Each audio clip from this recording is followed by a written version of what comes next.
Abramos nossas Bíblias na carta de Paulo aos Colossenses para a nossa reflexão neste momento. Seu primeiro capítulo, estarei lendo a partir do verso 13 ao 23, Colossenses 1, de 13 a 23, que diz assim: a excelência da pessoa e da obra de Cristo. Ele nos libertou do império das trevas e nos transportou para o reino do Filho do seu amor, no qual temos a redenção, a remissão dos pecados. Este é a imagem do Deus invisível, o primogênito de toda a criação, pois nele foram criadas todas as coisas, nos céus e sobre a terra, as visíveis e as invisíveis, sejam tronos, sejam soberanias, quer principados, quer potestades. Tudo foi criado por meio dele e para ele. Ele é antes de todas as coisas, nele tudo subsiste. Ele é o cabeça do corpo, da igreja. Ele é o princípio, o primogênito de entre os mortos, para que em todas as coisas ter a primazia, porque aprove a Deus que nele residisse toda a plenitude, e que, havendo feito a paz pelo sangue da sua cruz, por meio dele, reconciliasse consigo mesmo todas as coisas, quer sobre a terra, quer nos céus. E a vós outros também, que outrora éreis estranhos e inimigos no entendimento pelas vossas obras malignas, agora, porém, vos reconciliou no corpo de sua carne mediante a sua morte, para apresentar-vos perante eles santos, inculpáveis e irrepreensíveis. Se é que permaneceis na fé, alicerçados e firmes, não vos deixando afastar da esperança do Evangelho que ouvistes e que foi pregado a toda criatura debaixo do céu, e do qual eu, Paulo, me tornei ministro. Amém. Palavras do Senhor aos nossos corações. Vamos orar.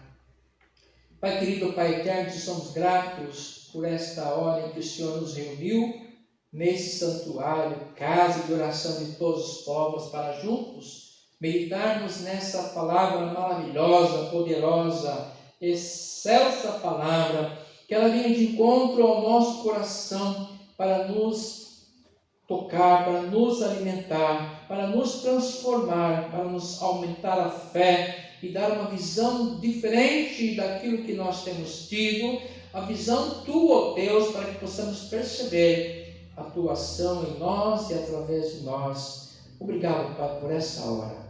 Fala conosco, no teu nome, Jesus, nosso pastor. Amém. Amada igreja, nós estamos com esse texto que já é o terceiro encontro, nós já conversamos a respeito. Surgiu essa mensagem a partir de um filme, A Forja. Eu espero que vocês assistam esse filme, que eu tenho certeza que você vai ser edificado. E a partir daí nós temos algumas reflexões a fazermos baseados nesse texto.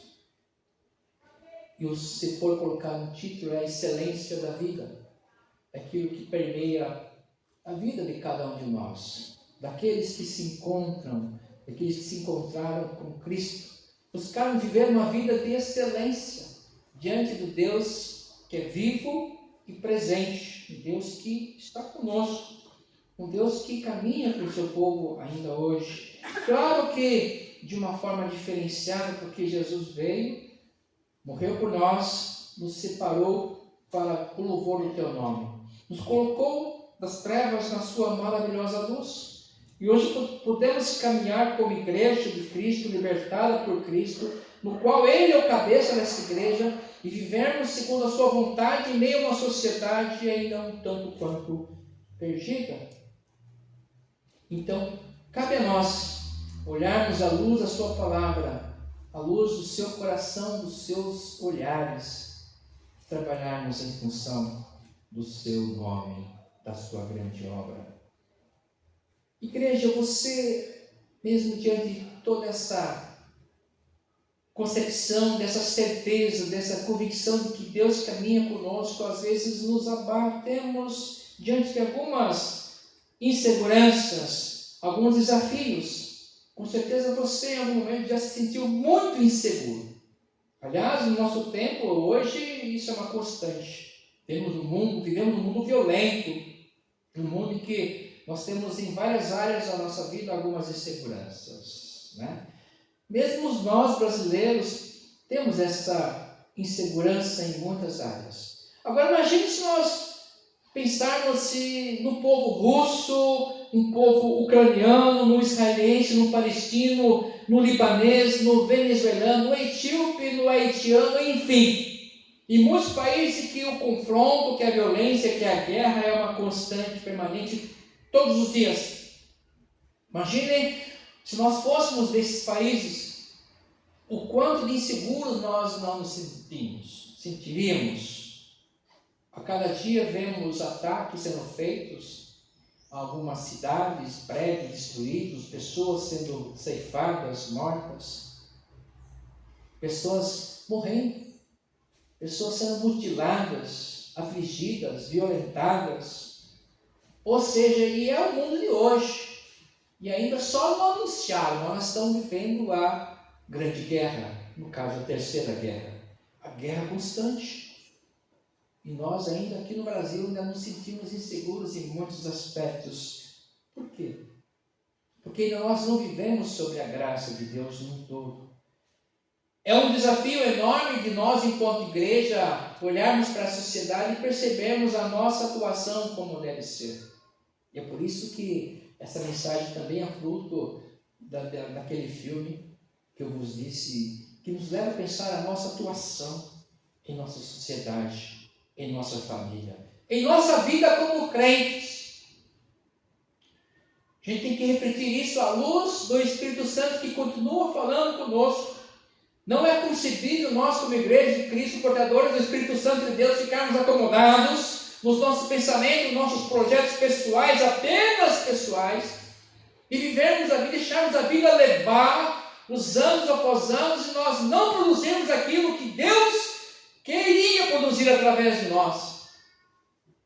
E eu sei que Deus respeita a nossa individualidade, Ele nos ama dessa forma, mas Ele também tem projetos maravilhosos e quer colocar nas nossas mãos, independente em quem nós somos, de onde moramos, com quem moramos. Ele quer realizar em nós, através de nós, grandes projetos.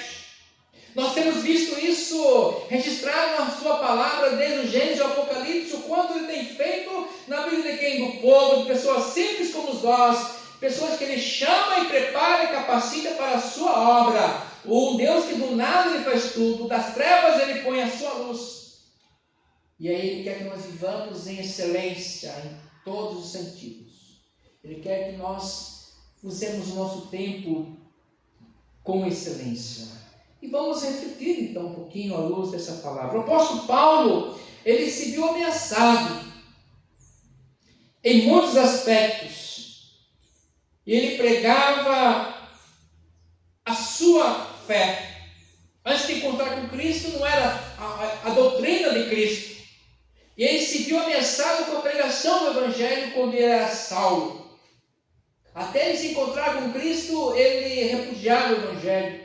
Ele via no Evangelho uma grande ameaça, as doutrinas dos apóstolos sendo disseminadas pela Judéia, pelas cidades, pelas sinagogas, onde era pregada apenas a lei, os profetas, baseado na Torá. e agora começam a receber as palavras doces do Evangelho, as boas novas do Messias, que foi rejeitado pela grande maioria do seu povo. E Paulo viu essa pregação como ameaça, porque ele não aceitava isso. E é claro que nós sabemos historicamente que na vida de Paulo, seu ministério já tinha se passado algumas décadas já. Muitos anos. E ele lutava contra essa pregação desse evangelho, porque ele ainda não conhecia Jesus. Ele tinha que fazer algo para proteger a sua fé, a sua religião. Então, diante dessa ameaça, ele começa a agir. E começa a elaborar algumas táticas, algumas estratégias para conter essa pregação desse evangelho que estava contaminando muitas vidas. Estava tirando as pessoas do mundinho da vida ritualística, dos cultos, das sinagogas ritualisticamente, mas fazendo as pessoas pensarem e agirem de maneira diferente, principalmente agir em direção ao outro, agir em direção à sociedade, de maneira diferente. Agora, com a pregação do Evangelho, as pessoas se sentiam mais especiais, porque sentiam a mão de Deus ajudando, abençoando, abraçando, amando, cuidando dos outros. Agora, a religião das boas novas era diferenciada, porque refletia de maneira diferente na vida daquela comunidade. Era extensiva a partir das casas, mesmo a partir da sinagoga. Essa religião era extensiva para a comunidade. Não se restringia apenas ao culto ritualístico tradicional das sinagogas. Isso era uma ameaça, porque o Evangelho nos traz algumas coisas para a nossa prática. Não apenas da nossa vivência ritualística de tempos em tempos.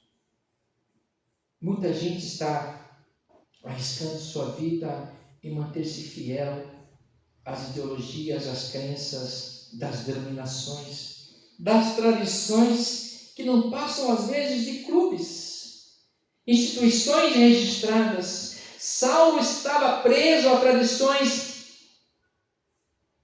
de sua religião, do seu povo, do povo chamado povo de Deus, que desde Adão seguiam religiosamente suas tradições, mantendo os sacrifícios, as adorações, os seus rituais, e eles achavam que isso era que agradava a Deus, isso era o suficiente. Daí não se arrisca para não perder a sua, entre aspas, segurança. Na verdade, Paulo estava preso nas suas tradições, naquilo que ele acreditava, nas suas próprias concepções. E às vezes nós podemos nos prender em nossas convicções, naquilo que nós achamos, aquilo que nós achamos que é verdade, que é o certo. E seja em que aspecto for da nossa vida, precisamos parar e olhar, Senhor, o que é verdade nessa história? O que de fato, o que o Senhor quer que nós pensemos? O que o Senhor quer que nós respondamos diante dos desafios que nos é colocado? E Jesus faz as pessoas pensarem. Jesus dá liberdade para as pessoas, mas para que possa fluir de acordo com o quê? Com a nova pregação da boca de Deus, uma nova configuração da religião, que acaba confrontando com a religião que Paulo seguia e que perseguia as pessoas. Acho que a maior prova de que Paulo estava enganado é que ele, em nome da sua fé, ele perseguia, violentava, matava as pessoas. Que religião é essa? Que usa da violência? Isso não é religião. Às vezes nós queremos nos confrontar com os outros em violência, em acirramentos. Que religião é essa? O que essa religião produz no meu coração, se não tem que produzir amor, paz, respeito pelo outro, independentemente de quem seja o outro? Jesus olhava para aquela multidão de pecadores e falava: Pai, perdoa, eles não sabem o que estão fazendo. Isso é amor. Nós temos que ter amor pelas pessoas, amor pela multidão, amor pelos pecadores, porque nós somos o primeiro deles, na fala do apóstolo Paulo. Paulo estava preso na sua religião, ainda que com um know-how, um status grandioso para o povo, diante da sociedade daquele império, dominado pelo Império Romano. O judaísmo é uma religião muito respeitada. E ele era uma autoridade naquela religião. Uma autoridade no seu tempo. Ele estava se sentindo seguro, mas quando ele se encontra com Cristo, ele viu que aquilo era tudo palha, é tudo ilusão, tudo aquilo que o homem cria para si mesmo. E o homem gosta dessa formatação de poder, de glória, de fama. E Jesus vem na contramão disso. Se quer vir após mim, negue-se a você mesmo. Tome a sua cruz e me siga. Ame-se o próximo. Olhe para os seus inimigos. Aqueles que te perseguem, olhe por eles. Mas ore direitinho. Não para que Deus puna. Não para que Deus, Senhor, faça justiça. Não, Senhor, ame. Me ajude me ensina a amá-lo, a perdoá-lo. E, Senhor, salva eles para a tua glória. É assim que tem que ser a oração do crente para aqueles que nos perseguem, para que eles sejam encontrados também, para que eles encontrem com Cristo, como nós somos encontrados. Às vezes nós, na nossa oração, nós queremos vingança, somos muito vingativos, e o Senhor fala, olha, a vingança é minha. Por isso você vai para a terapia com o Senhor, joelhinho no chão, Senhor, me ajuda a perdoar, me perdoa também, me liberta, eu não quero mais ser prisioneiro dessas imagens, dessas lembranças, dessas mágoas, desses ressentimentos, Senhor, me perdoa, me salva para o louvor do teu nome. E aí nós poderemos agir em nome dele e com a sua vontade. Enquanto nós não nos libertarmos de nós, dos nossos pecados, nós não poderemos fazer muita coisa, e é por isso que nós nos arrependemos dos nossos pecados. Para que possamos entender a vontade de Deus, sermos alimentados por Ele e sairmos para viver a sua vontade.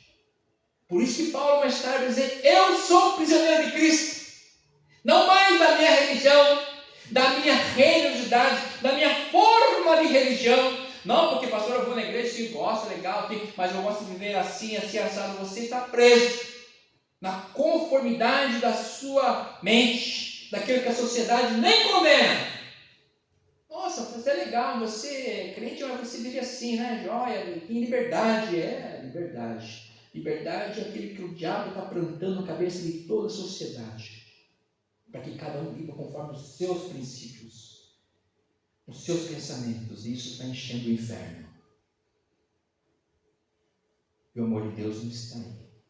Nós rejeitamos o amor de Deus. Paulo, em segundo lugar, descobre que o cabeça do corpo da igreja é Jesus. Não é o sumo sacerdote do judaísmo, não é nenhuma tradição, nenhum líder, mas Jesus. Não é o lindo litúrgico culto da sinagoga, não é a roupa linda do sumo sacerdote, não é a tradição desde Abraão, não é a tradição nenhuma que leva as pessoas para o inferno. E nós temos religiões nesse planeta que as religiões estão massificando as pessoas, achando que apenas acreditando no líder já basta para a salvação. Não basta, é Jesus o cabeça da igreja. É dele que vem a salvação, só dele. A salvação só acontece em Jesus, só nele. Eu sou o caminho, a verdade e a vida. Ninguém vai ao Pai senão por mim, disse Jesus.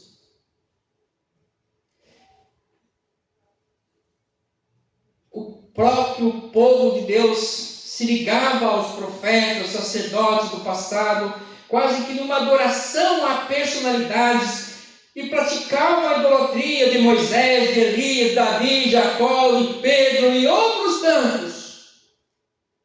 Hoje nós temos uma grande denominação que adora Pedro. Não que agora nós temos um representante de Pedro aqui na face da terra. O cabeça da igreja de Cristo é o próprio Senhor Jesus. Não há salvação em outro nome. E continuamos idolatrando e fazendo pessoas santas, fazendo imagem de pessoas, adorando, idolatrando. Parece que estamos vivendo na antiguidade, 5.000 anos antes de Cristo. E nós não crescemos, não amadurecemos, nós não nos encontramos com Cristo. Continuamos vivendo a nossa própria vontade. Seguindo as tradições, séculos após séculos, esquecendo que isso vale a nossa condenação eterna ou salvação eterna. Deixamos que outros decidam sobre o nosso futuro, até que Saulo se encontra com Jesus. Esse é a imagem do Deus invisível, o primogênito de toda a criação, verso 15. Ele se encontra com o Deus vivo, não o Deus morto.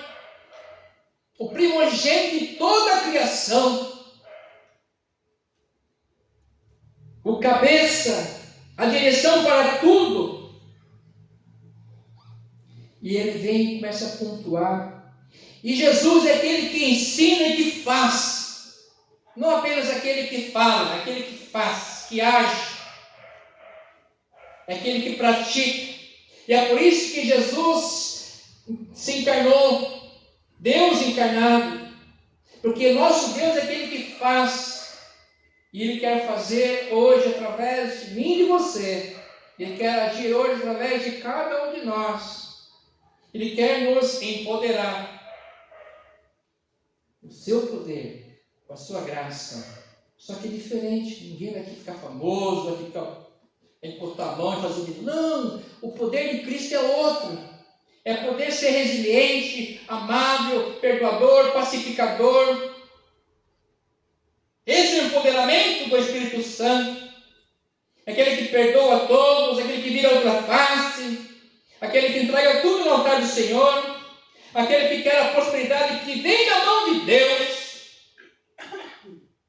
É aquele que se entrega e abençoa o outro.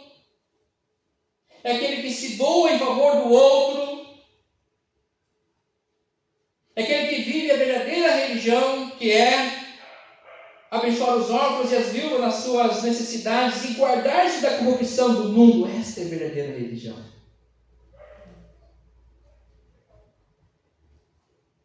Jesus é aquele que faz, não é somente do discurso. Isso muda muito a vida de Paulo. Por isso que ele largou tudo e já começou a falar, pregar a nova mensagem. Olha, a mensagem que eu pregava era de tradições. Ele ia para a sinagoga, as pessoas conheciam ele. Eu pregava a tradição, pregava o passado, eu pregava a fama, o poder dos nossos antepassados, patriarcas, Elias, Abraão, Moisés, Jacó. Não! Ninguém vive disso.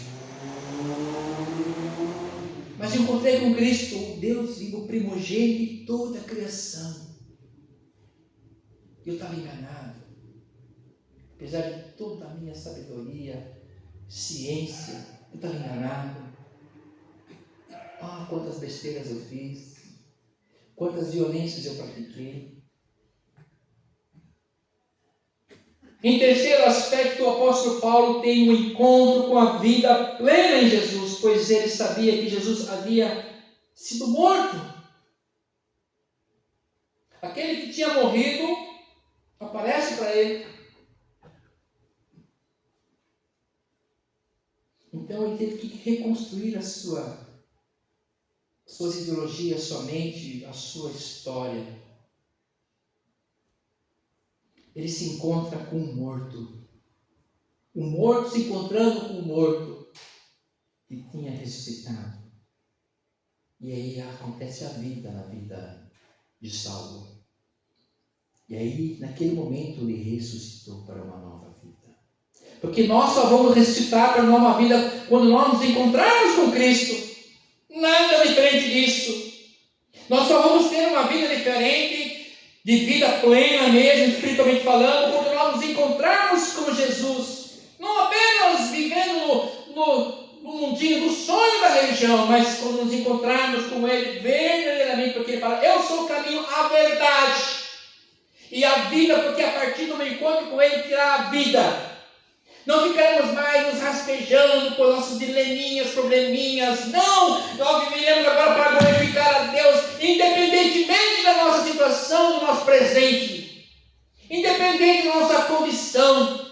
Viveremos agora sobre outros moldes, porque nos encontramos com Cristo, o primogênito de toda a criação, que quer usar de cada um de nós para o louvor do seu nome. Ele quer se manifestado em entre a sociedade perdida.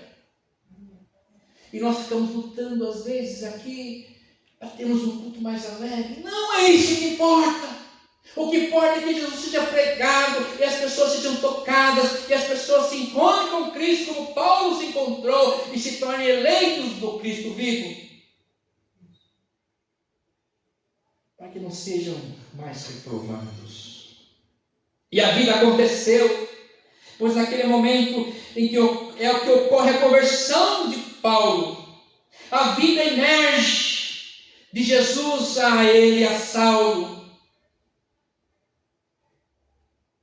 De criatura ele passa a ser filho de Deus. Uma nova história começa a ser contada agora. E ele abandonou tudo. E eis que faço nova todas as coisas. Ele largou lá as suas posses, ele largou lá as suas famas, as suas vestes festivais, a sua fortuna, largou tudo para trás e saiu pregando o evangelho. Não quis nem mais ficar discutindo muita teologia com seus irmãos. Jerusalém tem muita confusão aqui. Quer muita discussãozinha, quer pregar. Foi embora para a Europa. Porque às vezes o inimigo quer que a gente fique assim preso nas discussãozinhas, nas filosofias, naquele nhenhenhê intelectual. Mas o mais importante não acontece. Jesus é aquele que faz, que abraça, que ajuda, que interage, que se doa. Mesmo sem muita condição, porque é Deus que vai agir, não somos nós. E nisso reside a excelência da vida que está em nós. Ele vai agir em nós, através de nós. Não porque nós merecemos, somos alguém, não. É Ele que vai agir. Saulo, para Deus, não era nada, mas a partir do encontro com Cristo, ele muda. Do nada ele fez tudo na vida de Saulo, que mudou todo o seu nome para Paulo. Ele é o cabeça da igreja, verso 18. Ele é o princípio, o primogênito de entre os mortos, para em todas as coisas ter a primazia. Tem que ter a primazia em tudo. Na sua casa ele tem a primazia em tudo. Nas suas decisões, no seu... Vou fazer um café. Senhor, me ajuda aqui e tal. Comprei um cafezinho mais ou menos aqui. Água e tal. Em tudo. Você viu alguém. Vai chegar um amigo aqui. Você viu um café gostoso. Um café com um pedacinho de bolo de fubá. É o que Deus preparou. Fantástico. É o manjar dos deuses. Jesus tem que ser a primazia em tudo que nós fazemos. Seja o que for que nós vamos fazer, tem que ser feito em nome de Jesus e por Ele.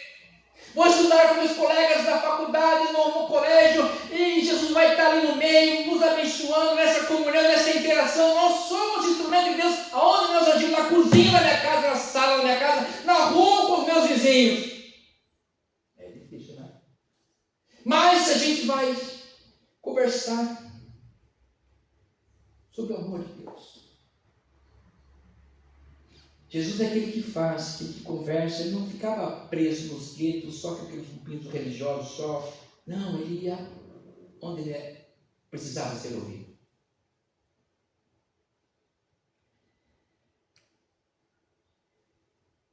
É o tempo do encontro com Cristo e da excelência da vida. Não deixarmos a vida passar desapercebida, nem mais um segundo. A vida é preciosa, que chegará um tempo que nós partiremos e viveremos eternamente. Então precisamos aproveitar. O tempo não para. E o viver é Cristo. Paulo viu a urgência disso. Não parou mais de pregar. Onde ele estava pregando? Na prisão pregando, na rua pregando, no barco pregando. Porque ele sabia que o tempo não para. E as pessoas com quem ele cruzava, vai ouvir alguma coisa, vai levar um folheto, um abraço, um sorriso, um Deus te abençoe, vou estar orando por você. Vamos resgatar a nossa vivência, porque é na nossa vivência que ele se manifesta. e Ele vai caminhar com a gente até a consumação dos séculos. E aí vamos estar sentados com Ele. E o texto nós lemos na liturgia, sentados com Ele. Ele está direito do Pai. Aqueles que vencerem estão sentados com Ele. É a palavra de Deus. E eu creio nisso.